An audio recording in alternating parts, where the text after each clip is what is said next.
بسم الله الرحمن الرحيم. الحمد لله الذي أنزل على عبده الكتاب ولم يجعل له عوجا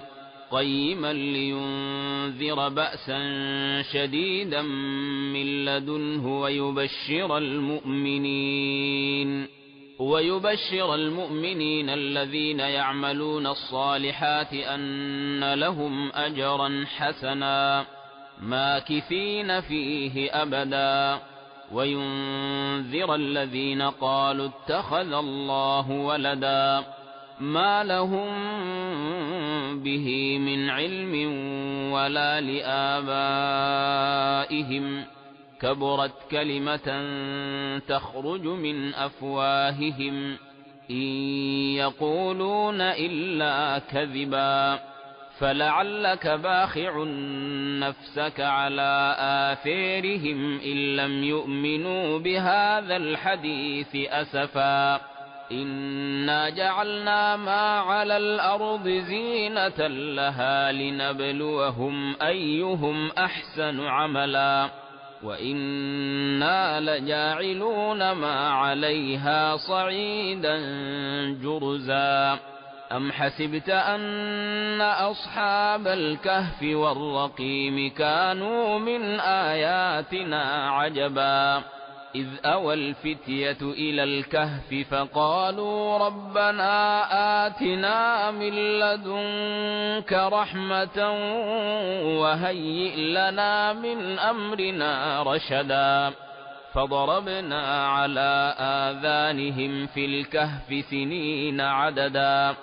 ثم بعثناهم لنعلم أي الحزبين أحصى لما لبثوا أمدا نحن نقص عليك نبأهم بالحق إنهم فتية آمنوا بربهم وزدناهم هدى وربطنا على قلوبهم إذ قاموا فقالوا ربنا رب السماوات والأرض لن ندعو من دونه إلها لقد قلنا إذا شططا هؤلاء قومنا اتخذوا من دونه آلهة لولا يأتون عليهم بسلطان بين فمن أظلم ممن افتري على الله كذبا وإذ اعتزلتموهم وما يعبدون إلا الله فأووا إلى الكهف ينشر لكم ربكم من رحمته ويهيئ لكم من أمركم مرفقا وترى الشمس إذا طلعت تزاور عن كهفهم ذات اليمين وإذا غربت تقرضهم ذات الشمال وهم في فجوة منه ذلك من آيات الله من يهد الله فهو المهتد ومن يضلل فلن تجد له وليا مرشدا وتحسبهم أيقاظا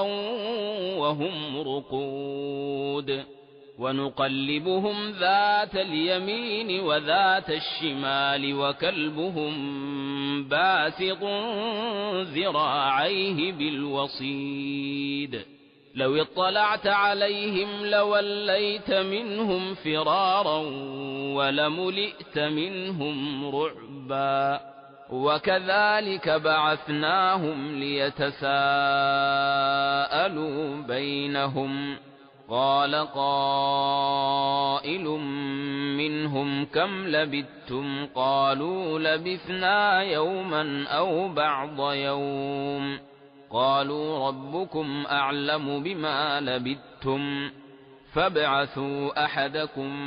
بورقكم هذه إلى المدينة فلينظر أيها أزكى طعاما فليأتكم برزق منه وليتلطف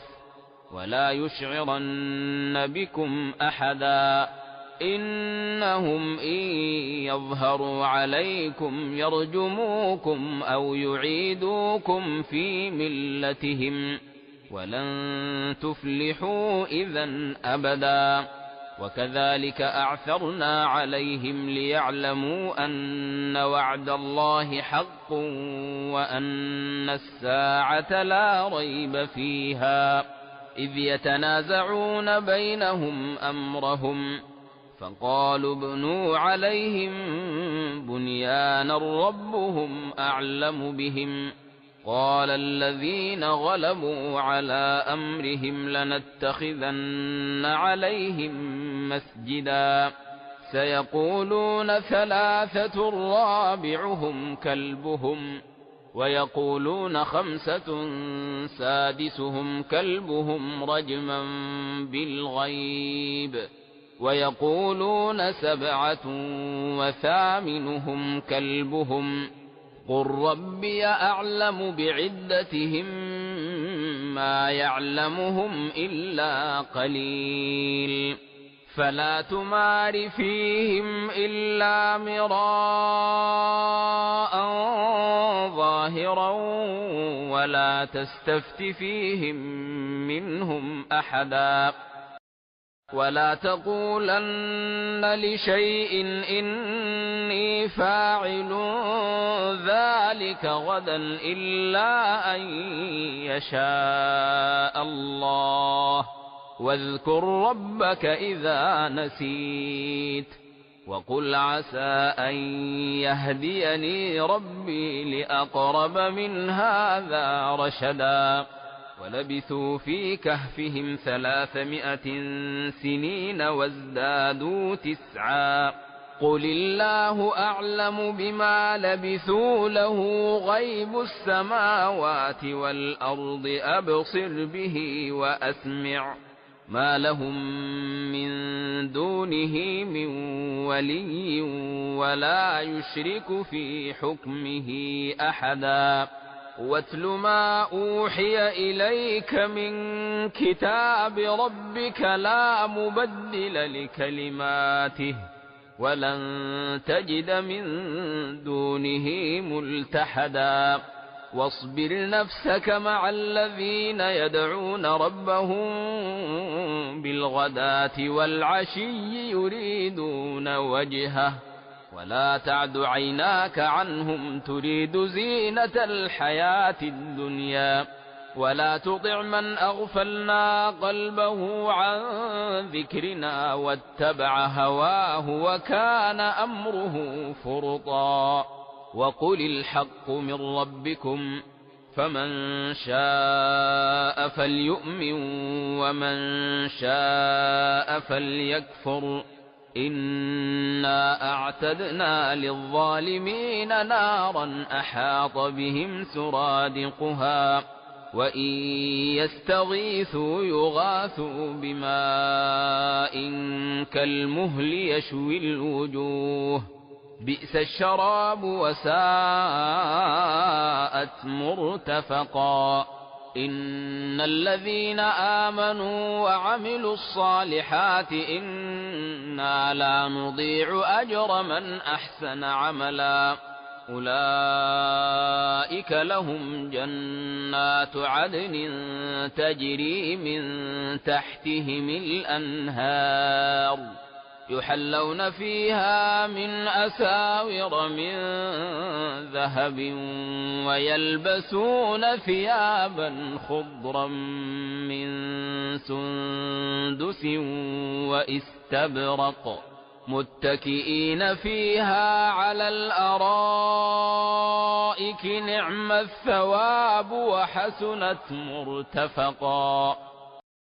واضرب لهم مثل الرجلين جعلنا لأحدهما جنتين من أعناب وحففناهما بنخل وجعلنا بينهما زرعا كلتا الجنتين آتت أكلها ولم تظلم منه شيئا وفجرنا خلالهما نهرا وكان له ثمر فقال لصاحبه وهو يحاوره أنا أكثر منك مالا وأعز نفرا. ودخل جنته وهو ظالم لنفسه قال ما أظن أن تبيد هذه أبدا وما أظن الساعة قائمة ولئن رددت إلى ربي لأجدن خيرا منها منقلبا. قال له صاحبه وهو يحاوره أكفرت بالذي خلقك من تراب ثم من نطفة ثم سواك رجلا لكن هو الله ربي ولا أشرك بربي أحدا. ولولا إذ دخلت جنتك قلت ما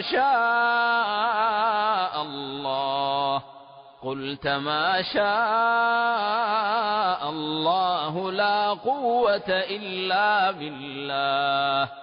إن ترني أنا أقل منك مالا وولدا فعسى ربي أن يؤتيني خيرا من جنتك ويرسل عليها حسبانا من السماء فتصبح صعيدا زلقا أو يصبح ماؤها غورا فلن تستطيع له طلبا. وأحيط بثمره فأصبح يقلب كفيه على ما أنفق فيها وهي خاوية على عروشها ويقول يا ليتني لم أشرك بربي أحدا ولم تكن له فئة ينصرونه من دون الله وما كان منتصرا. هنالك الولاية لله الحق هو خير ثوابا وخير عقبا. واضرب لهم مثل الحياة الدنيا كماء إن أنزلناه من السماء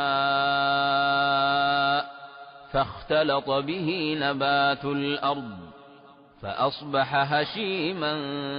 تذروه الرياح وكان الله على كل شيء مقتدرا. المال والبنون زينة الحياة الدنيا والباقيات الصالحات خير عند ربك ثوابا وخير أملا. ويوم تسير الجبال وترى الأرض بارزة وحشرناهم فلم نغادر منهم أحدا وعرضوا على ربك صفا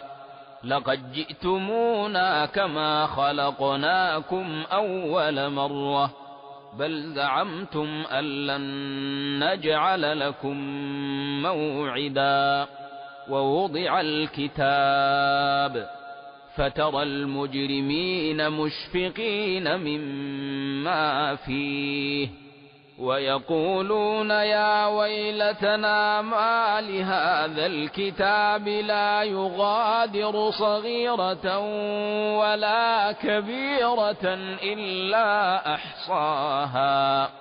ووجدوا ما عملوا حاضرا ولا يظلم ربك أحدا.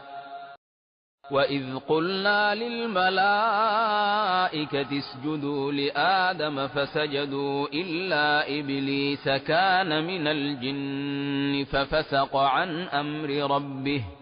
أفتتخذونه وذريته أولياء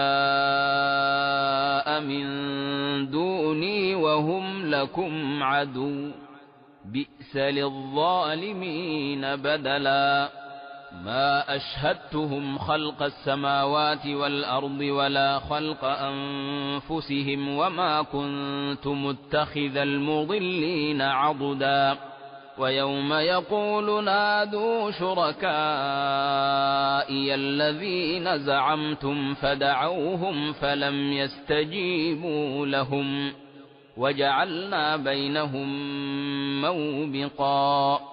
ورأى المجرمون النار فظنوا أنهم مواقعوها ولم يجدوا عنها مصرفا ولقد صرفنا في هذا القرآن للناس من كل مثل وكان الإنسان أكثر شيء جدلا وما منع الناس أن يؤمنوا إذ جاءهم الهدى ويستغفروا ربهم إلا أن تأتيهم سنة الأولين أو يأتيهم العذاب قبلا وما نرسل المرسلين إلا مبشرين ومنذرين ويجادل الذين كفروا بالباطل ليدحضوا به الحق واتخذوا آياتي وما أنذروا هزؤا ومن أظلم ممن ذكر بآيات ربه فأعرض عنها ونسي ما قدمت يداه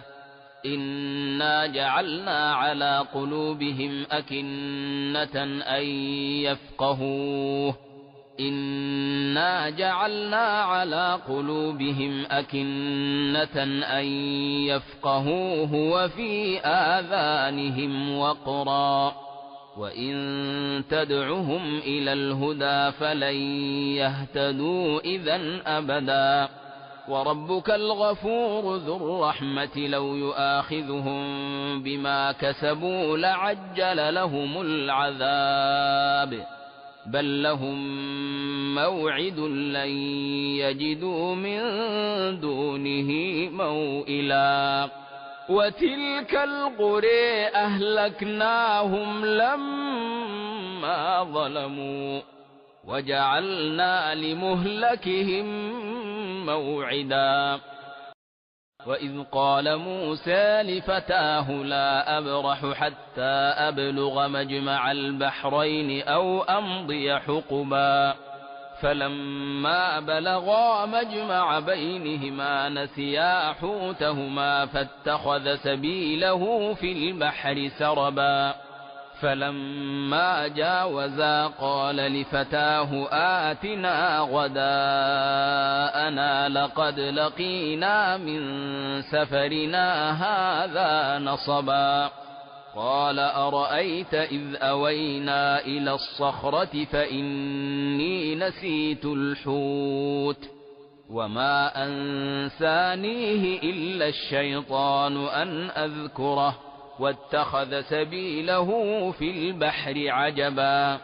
قال ذلك ما كنا نبغي فارتدا على آثارهما قصصا فوجدا عبدا من عبادنا آتيناه رحمة من عندنا وعلمناه من لدنا علما قال له موسى هل أتبعك على أن تعلمني مما علمت رشدا قال إنك لن تستطيع معي صبرا وكيف تصبر على ما لم تحط به خبرا قال ستجدني إن شاء الله صابرا ولا أعصي لك أمرا قال فإن اتبعتني فلا تسألني عن شيء حتى أحدث لك منه ذكرا فانطلقا حتى إذا ركبا في السفينة خرقها قال أخرقتها لتغرق أهلها لقد جئت شيئا إمرا قال ألم أقل إنك لن تستطيع معي صبرا قال لا تؤاخذني بما نسيت ولا ترهقني من أمري عسرا فانطلقا حتى إذا لقيا غلاما فقتله قال أقتلت نفسا زاكية بغير نفس لقد جئت شيئا نكرا قال ألم أقل لك إنك لن تستطيع معي صبرا قال إن سألتك عن شيء بعدها فلا تصاحبني قد بلغت من لدني عذرا فانطلقا حتى إذا أتيا أهل قرية استطعما أهلها فأبوا أن يضيفوهما فوجدا فيها جدارا يريد أن ينقض فأقامه قال لو شئت لتخذت عليه أجرا قال هذا فراق بيني وبينك سأنبئك بتأويل ما لم تستطع عليه صبرا أما السفينة فكانت لمساكين يعملون في البحر فأردت أن أعيبها وكان وراءهم ملك يأخذ كل سفينة غصبا وأما الغلام فكان أبواه مؤمنين فخشينا أن يرهقهما طغيانا وكفرا فأردنا أن يبدلهما ربهما خيرا منه زكاة وأقرب رحما وأما الجدار فكان لغلامين يتيمين في المدينة وكان تحته كنز لهما وكان أبوهما صالحا فأراد ربك أن يبلغا أشدهما ويستخرجا كنزهما رحمة من ربك وما فعلته عن أمري ذلك تأويل ما لم تسطع عليه صبرا ويسألونك عن ذي القرنين قل سأتلو عليكم منه ذكرا إنا مكنا له في الأرض وآتيناه من كل شيء سببا فاتبع سببا حتى إذا بلغ مغرب الشمس وجدها تغرب في عين حمئة ووجد عندها قوما قلنا يا ذا القرنين إما أن تعذب وإما أن تتخذ فيهم حسنا قال أما من ظلم فسوف نعذبه ثم يرد إلى ربه فيعذبه عذابا نكرا وأما من آمن وعمل صالحا فله جزاء الحسنى وسنقول له من أمرنا يسرا ثم اتبع سببا حتى إذا بلغ مطلع الشمس وجدها تطلع على قوم لم نجعل لهم من دونها سترا كذلك وقد أحطنا بما لديه خبرا ثم اتبع سببا حتى إذا بلغ بين السدين وجد من دونهما قوما لا يكادون يفقهون قولا. قالوا يا ذا القرنين إن ياجوج وماجوج مفسدون في الأرض فهل نجعل لك خرجا على أن تجعل بيننا وبينهم سدا. قال ما مكني فيه ربي خير فأعينوني بقوة أجعل بينكم وبينهم ردما.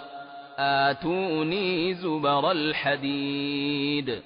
حتى إذا ساوى بين الصدفين قال انفخوا حتى إذا جعله نارا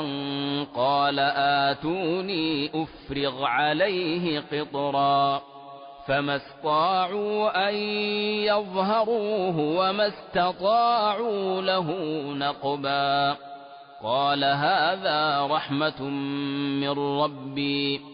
فإذا جاء وعد ربي جعله دكا وكان وعد ربي حقا.